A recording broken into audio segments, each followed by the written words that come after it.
ఎవరో ఈ టపాకాయలతో చాలా బాగా ఆడుకుంటున్నారు. ఒకవేళ మీరు ఈ టపాకాయల మధ్యలో గాని ఇరుక్కుంటే ఉత్సాహంలో ఆలోచించే శక్తిని కోల్పోకండి. క్లియర్ గా ఆలోచించండి, అప్పుడే ప్రశాంతంగా ఉంటారు. కానీ వీళ్ళకేమైందో పాపం.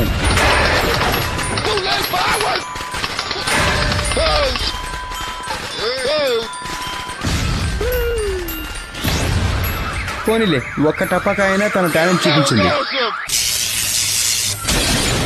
అమ్మా, నాకు ఉద్యోగం దొరికిందమ్మా. స్టంట్ మాస్టర్ ఉద్యోగం, మంచి జీతం. ఇదిగో వచ్చేస్తున్నానమ్మా. అమ్మా, అయిపోయానమ్మా. అమ్మా, ఇది ఒక 60 అడుగుల బైక్ జంప్.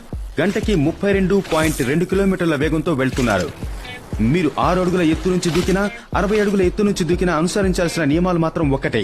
ఇతను ఎలా చేస్తున్నాడో చూద్దాం రండి. ప్రతి జంప్ మరొక జంప్ తో సారూప్యం కలిగి ఉంటుంది. దీనినే పరామినా అంటారు.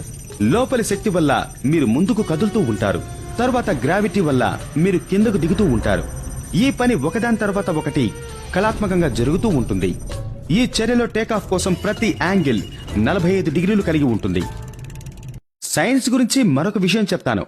ర్యాంప్ పై హిట్ చేయాలంటే కాస్త స్పీడ్ గా వెళ్ళాలి.